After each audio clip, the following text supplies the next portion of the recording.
Hello everyone, welcome back to your own channel keep creating. दोस्तों, आज की पहली वीडियो में हमने वीकली मार्केट हाइलाइट्स डिस्कस किए, सारे इंपॉर्टेंट न्यूज और इंडिकेटर्स देखे। जैसा हमने उस वीडियो में देखा, अभी मार्केट में काफी बुलिश मोमेंटम बन गई है, इसलिए हमें लगता है कि ये समय थोड़ा केयरफुल, थोड़ा कॉशियस रहने का है। इन सभी न्यूज और इंडिकेटर्स को ध्यान में रखते हुए कौन कौन से ऐसे फंडामेंटली स्ट्रॉन्ग स्टॉक्स हैं जो आपको इन्वेस्टिंग के लिए करेंटली कंसिडर करने चाहिए, जो अभी भी आपको अच्छे वैल्यूएशन पर अवेलेबल हैं, और उन्हें कौन से प्राइस लेवल पे आप बाई कर सकते हैं, वो हम इस वीडियो में डिस्कस करेंगे। वीडियो शुरू करने से पहले बता दूं कि अगर आपने अभी तक चैनल को सब्सक्राइब नहीं किया है तो you are missing a lot of useful information and ideas about investing and wealth creation. आपके सब्सक्रिप्शंस, लाइक्स और कमेंट से मुझे और भी मोटिवेशन मिलती है, और मैं आपके सजेस्ट किए हुए टॉपिक्स पे भी वीडियोस क्रिएट करने की कोशिश करता रहता हूं। So just smash the like button, subscribe to the channel और साथ ही नोटिफिकेशन बेल दबाना मत भूलिए, ताकि आगे आने वाली एक भी वीडियो को आप मिस ना करें। आप हमें फेसबुक, ट्विटर और टेलीग्राम पे भी फॉलो कर सकते हैं, ताकि आपकी नॉलेज और भी एनहांस हो सके। लिंक डिस्क्रिप्शन में दी हुई है। So without taking any more of your time, let's get started. दोस्तों, हमारा आज का पहला स्टॉक है जनरल इंश्योरेंस का दिग्गज मार्केट प्लेयर आईसीआईसीआई लॉम्बार्ड, जिसे आईसीआईसीआई जनरल इंश्योरेंस के नाम से भी जाना जाता है। और मैं सारी डिस्कशन से पहले आपको ये भी बता दूं कि यहाँ पे हम सारे स्टॉक्स की डीप फंडामेंटल एनालिसिस नहीं करेंगे, अदरवाइज ये वीडियो काफी लंबी हो जाएगी। डीप फंडामेंटल एनालिसिस के लिए मैं इन सारे स्टॉक्स के लिए सेपरेट वीडियोस बनाऊंगा। एचडीएफसी बैंक की हमने ऑलरेडी एक डीप फंडामेंटल एनालिसिस की हुई है, जिसमें हमने काफी सारे फाइनेंशियल रेशियोज, टर्न रेशियोज, जो उसकी ग्रोथ हिस्ट्री है, काफी सारे मेट्रिक्स को एनालाइज किया हुआ है। उस वीडियो का लिंक मैं अपर राइट कॉर्नर में डाल दे रहा हूँ, जिससे आप इजिली उस इन्फॉर्मेशन को भी चेक कर सकते हैं। बट ये जो वीडियो है, ये उस पर्पज के लिए नहीं है। यहाँ पे हम सारे स्टॉक्स की बस प्राइस लेवल्स को और एक ब्रीफ डिस्कशन करने वाले हैं कि ये सारे स्टॉक्स किस तरह के हैं, किस प्राइस लेवल्स पे आपको मिल रहे हैं, किस वैल्यूएशन पे मिल रहे हैं, और कुछ बेसिक मैट्रिक्स यहाँ पे कवर करेंगे। लेकिन इन सभी की डीप फंडामेंटल एनालिसिस के लिए एक सेपरेट वीडियो हर स्टॉक के लिए बनाऊंगा, क्रिएट करूंगा। तो आईसीआईसीआई लॉम्बार्ड, जैसा हमने कहा कि जनरल इंश्योरेंस सेक्टर में एक दिग्गज प्लेयर है, प्राइवेट प्लेयर्स के अमंग सबसे बड़ा प्लेयर है, सबसे अच्छी इसकी फंडामेंटल रेशियोज है। अगर इसके कुछ बेसिक मैट्रिक्स की बात करें तो मार्केट कैपिटलाइजेशन आईसीआईसीआई लॉम्बार्ड के करीबन 56,000 करोड़ के आसपास है, करीबन 57,000 करोड़ के आसपास। डिविडेंड यील्ड इसकी 0.3% के आसपास है, जो कि slightly on the lower side है, लेकिन ये एक ग्रोथ स्टॉक है। और साथ ही साथ फाइनेंशियल स्टॉक्स में आपने कई क्वार्टर से देखा हो कि उन्होंने डिविडेंड उतना पे नहीं किया है, वो अपने कैपिटल को प्रिजर्व कर रहे हैं, कैपिटल को कंजर्व कर रहे हैं, क्योंकि आगे आने वाले टाइम्स फाइनेंशियल इंडस्ट्री के लिए थोड़े अनसर्टेन है।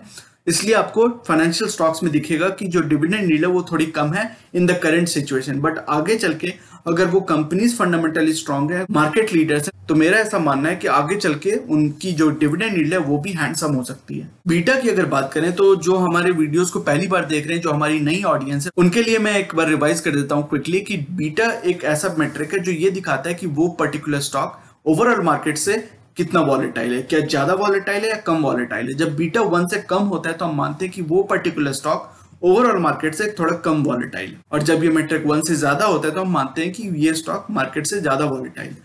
तो आईसीआईसीआई लॉम्बार्ड की आप बीटा आप देख सकते हैं कि यहाँ 0.9 है, तो मार्केट से थोड़ा कम वॉलेटाइल स्टॉक है। इंडस्ट्री की पी है 28-29 के बीच में, और ये आपको 44 की थोड़ी प्रीमियम वैल्यूएशन पे मिल रहा है। पर उस वैल्यूएशन और इस मार्केट प्राइस पे भी इसकी आप देख सकते हैं कि डिलीवरी कितनी स्ट्रांग है। 30-40% की डिलीवरी से ऊपर की नंबर को मैं बहुत ही हेल्दी मानता हूं, और इसकी तो 65% की डिलीवरी है, जो ये दिखाता है कि लोगों का कितना विश्वास है आईसीआईसीआई लॉम्बार्ड के स्टॉक में। लॉन्ग टर्म इन्वेस्टिंग के लिए कितने सारे लोग अपनी लॉन्ग टर्म इन्वेस्टमेंट अकाउंट में, लॉन्ग टर्म इन्वेस्टिंग अकाउंट में आईसीआईसीआई लॉम्बार्ड की डिलीवरी उठा रहे हैं। इसके अगर प्राइस लेवल्स को क्विकली अगर देखें तो ये स्टॉक अगर आपको 1225 से 1250 के बीच में मिलता है तो ये काफी हैंडसम लेवल हो सकता है इनिशियल आपकी फेज ऑफ इन्वेस्टमेंट के लिए। पर अगर आप थोड़ा वेट करना चाहते हैं और नियर टर्म वॉलेटिलिटी के कारण ये स्टॉक अगर आपको 1100 से 1150 के बीच में मिलता है तो वो भी एक बहुत शानदार लेवल हो सकता है, बहुत अच्छा लेवल हो सकता है लॉन्ग टर्म इन्वेस्टिंग के लिए। आईटीसी, जैसा आपको पता होगा कि एफएमसीजी में एक नया प्लेयर है। इसके जो ब्रांड्स हैं अभी भी इवॉल्विंग ब्रांड्स हैं, कुछ ब्रांड्स भी इसने अच्छी पकड़ बनाई है, बट कुछ ब्रांड्स अभी भी ये क्रिएट कर रहा है। तो इसके कारण इसको एक कंप्लीट एफएमसीजी प्लेयर नहीं माना जाता, इसको एक सिगरेट प्लेयर प्राइमरली माना जाता है, क्योंकि आपको पता होगा कि सिगरेट मार्केट में इंडिया के अंदर आईटीसी का 80-85% मार्केट शेयर है। तो इसको प्राइमरली एक सिगरेट प्लेयर माना जाता है, जिसके कारण कि इसकी वैल्यूएशन आप देख रहे हो कि उतनी स्ट्रांग नहीं है। लेकिन जिस तरह के ब्रांड्स ये क्रिएट कर रहा है, जिस तरह की पॉजिटिव कैश फ्लो इसके पास रहती है, जो सिगरेट बिजनेस है इसका वो एक कैश काउ की तरह ये यूज करता है, वहां से कैश क्रिएट करता है, और बाकी सारे जो अपने सेगमेंट्स हैं एफएमसीजी के, एग्री बिजनेस के, पेपर के, होटल्स के, तो उन सभी में ये इन्वेस्ट करता है। तो इसकी जो एफएमसीजी की जो ब्रांडिंग है वो धीरे धीरे बढ़ रही है। ये अपनी जो इमेज है उसको थोड़ा क्लीन अप कर रहा है। उस क्लीन अप प्रोसेस में थोड़ा समय लग सकता है, बट अगर आपके अंदर पेशेंस है तो ITC can be a very strong candidate for investment. मुझे ऐसा विश्वास है कि आगे चल के इसकी एफएमसीजी बिजनेस को लोग मानेंगे, उसको एक्नॉलेज करेंगे और इसकी री रेटिंग हो सकती है in terms of FMCG business, not in terms of cigarette business. तो ये एक शॉर्ट बैकग्राउंड था, एक ब्रीफ बैकग्राउंड था अबाउट आईटीसी। आईटीसी की मार्केट कैपिटलाइजेशन है 2 लाख करोड़ के ऊपर। तो आपको पता होगा कि one of the high weightage players है इन द निफ्टी इंडेक्स।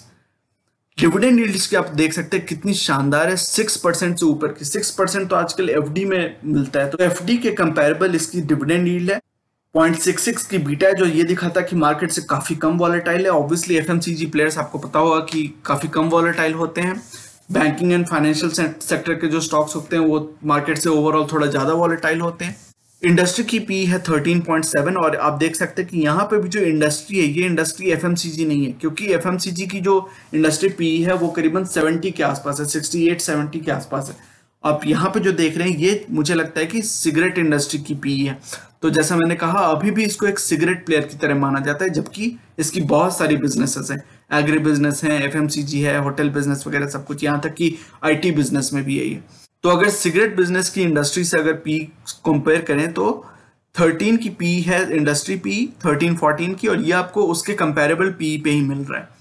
57% की बहुत ही स्ट्रॉन्ग डिलीवरी परसेंटेज, जो ये दिखाता है कि काफी सारे लोग इसकी डिलीवरी उठा रहे हैं at this market level, at this market price. अगर ये स्टॉक आपको करंट मार्केट प्राइस जो इसका 165 से 170 के बीच में ही है, तो 165 से 170 का लेवल काफी अट्रैक्टिव लेवल मुझे लगता है, even for the near to short term. और अगर आपको लॉन्ग टर्म के लिए वेट करना है और आप अगर इस प्राइस लेवल पर उतना कंफर्टेबल नहीं है, तो आप 155 से 160 का लेवल का भी वेट कर सकते हैं। उस लेवल पर अगर ये आता है ये स्टॉक, तो और भी अट्रैक्टिव हो सकता है लॉन्ग टर्म इन्वेस्टमेंट के लिए। काफी शानदार, काफी अच्छा कैंडिडेट मुझे दिखता है। जीएमएम फॉडलर फार्मा और केमिकल बिजनेस और उस इंडस्ट्री पे एक बहुत शानदार प्ले हो सकता है। एक और वीडियो जिसमें कि हमने best stocks in pharma and health care industry में भी डिस्कस किया था, तो हमने जीएमएम फॉडलर को वहां पे इंक्लूड किया था, उसकी डिस्कशन थोड़ी एक्सटेंडेड की थी। तो मैं ब्रीफली आपको बता देता हूं कि जीएलई जो ग्लास लाइंड इक्विपमेंट बिजनेस है इंडिया का, जो कि फार्मा बिजनेस को भी केटर करता है और केमिकल बिजनेस को भी केटर करता है, तो इन दोनों बिजनेसेस को सर्व करने वाली एक कंपनी है GMM Pfaudler. GMM Pfaudler glass line equipment में इंडिया का मार्केट लीडर है। अभी इसकी मार्केट शेयर करीबन 55-56% के आसपास है, और जिसने एक स्टेक लिया है, जो डी डिट्रिश को इसने अक्वायर किया है, और फिर फॉडलर अपनी जो पेरेंट कंपनी है उसमें भी कुछ स्टेक लिया है। तो इन सारों को अगर हम अकाउंट करें तो इसकी 6 महीने से 1 साल के बीच में मुझे लगता है कि मार्केट शेयर 80-82% तक भी पहुंच सकती है। तो इसलिए मुझे लगता है कि एक बहुत ही अच्छा बिजनेस हो सकता है लॉन्ग टर्म के लिए। एक मार्केट लीडिंग बिजनेस है अपने सेक्टर में, भले ही ये एक स्मॉल कैप कंपनी, जो आप यहाँ देख सकते हैं मार्केट कैपिटलाइजेशन इसकी 5000 करोड़ के आसपास है, तो एक स्मॉल कैप कंपनी है, बट जिस बिजनेस सेक्टर में ये काम करता है उसमें ये मार्केट लीडर है। तो वो बिजनेस सेगमेंट ही छोटा है, बट उस सेगमेंट के अंदर ये मार्केट लीडर है। तो आपको मार्केट लीडर्स के साथ स्टिक करना चाहिए। फंडामेंटली बहुत ही स्ट्रांग कंपनी लगती है मुझे। प्रोमोटर्स भी इसके काफी ड्रिवन है, उन्होंने फॉडलर में स्टेक लिया, तो ऑब्वियसली वो आपको दिखाता है कि क्या उनकी इंटेंट है ग्लोबल बिजनेस को बढ़ाने का। इसके डिविडेंड यील्ड काफी कम है, 0.14। ये ग्रोथ से ओरिएंटेड बिजनेस है, अभी स्मॉल कैप कंपनी है। यूजुअली आप देखेंगे कि जो स्मॉल कैप कंपनीज होती है उनकी डिविडेंड यील्ड थोड़ी कम होती है, specially if they are not public sector undertakings, public sector company. तो प्राइवेट सेक्टर कंपनी, जो भी स्मॉल कैप कंपनीज आपको दिखेंगी प्राइवेट सेक्टर की, उसकी डिविडेंड यील्ड थोड़ी कम होगी, क्योंकि वो जो कैश आती है, उनकी फ्री कैश फ्लो आती है, उसको रीडिप्लॉय करते हैं अपनी ग्रोथ के लिए। वो बहुत ज्यादा डिविडेंड पे नहीं करते, क्योंकि those businesses are in the starting phase of their business cycle, so they invest in themselves rather than distributing dividend. तो डिविडेंड यील्ड इसकी थोड़ी कम आपको उस पर्पज से दिख रही होगी। बीटा इसकी 0.95 है, तो ऑलमोस्ट मार्केट की जितना ही वॉलेटाइल है। इंडस्ट्री की पी है 12.56, लेकिन ये आपको अच्छी खासी प्रीमियम वैल्यूएशन पे मिल रहा है यहाँ पे 83 की पीई पे। लेकिन इसकी प्रीमियम वैल्यूएशन मुझे टू सम एक्सटेंट जस्टिफाइड लगती है, क्योंकि ये अपनी सेक्टर का मार्केट लीडर है, और इसके जो कॉम्पिटिटर्स हैं वो उनकी फंडामेंटल्स उतनी स्ट्रांग नहीं है जितनी जीएमएम फॉडलर की। तो प्रीमियम वैल्यूएशन ऑफ कोर्स है, इसलिए आप थोड़ी प्राइस करेक्शन का भी वेट कर सकते हैं अगर आपको उसमें ज्यादा कंफर्ट लगता है तो। लेकिन इसकी वैल्यूएशन हमेशा इंडस्ट्री की पी से थोड़ी महंगी ही रहेगी, भले ही आपको कितना भी सस्ता मिल जाए, बट फिर भी इसकी थोड़ी प्रीमियम वैल्यूएशन आपको दिखेगी हमेशा, क्योंकि ये उस तरह का बिजनेस है और इसके जो कॉम्पिटिटर्स हैं वो उतने स्ट्रांग नहीं है, तो ऑब्वियसली इसकी जो वैल्यूएशन होगी वो थोड़ी प्रीमियम पे तो होगी। 35-36% की डिसेंट, काफी डिसेंट हेल्दी डिलीवरी परसेंटेज है, जो ये दिखाता है कि इस प्राइस लेवल पे भी लोग इसकी डिलीवरी हेल्दी वे में उठा रहे हैं। इसकी अगर प्राइस लेवल की बात करें तो अगर ये स्टॉक आपको 3450 से 3650 यानी करीबन 3400 से 3600 के लेवल पे कहीं पे भी मिले तो एक अच्छा डिसेंट लेवल हो सकता है to start your investment in this stock. अगर आप थोड़ा वेट करना चाहते हैं और नियर टर्म वॉलिटिलिटी के कारण ये स्टॉक अगर आपको 2500 से 2750 के बीच में मिलता है तो वो और भी अच्छा लेवल हो सकता है। उसमें आपकी जो सेफ्टी मार्जिन है, चूंकि एक स्मॉल कैप स्टॉक है, तो इसमें आप अगर थोड़ा सेफ्टी मार्जिन रखना चाहते हैं, थोड़ा वेट करना चाहते हैं, तो 2500 से 2750 का लेवल अच्छा लेवल हो सकता है आपके लिए इन्वेस्टमेंट के लिए। HDFC लाइफ दिग्गज प्लेयर है लाइफ इंश्योरेंस बिजनेस में। बहुत सारे लाइफ इंश्योरेंस के प्लेयर्स लिस्टेड हैं, 3-4 तो हैं, पर उनमें से सबसे अच्छा स्टॉक मुझे लगता है HDFC लाइफ, क्योंकि इसकी फंडामेंटल्स इतनी स्ट्रांग है। इसकी मार्केट कैपिटलाइजेशन करीबन 1,16,000 करोड़ के आसपास है, डिविडेंड यील्ड 0 है, तो इसने अभी रिसेंटली कोई डिविडेंड नहीं दिया है, जो ये दिखाता है कि ये अभी कैपिटल कंजर्वेशन पे फोकस कर रहा है और ग्रोथ पे फोकस कर रहा है।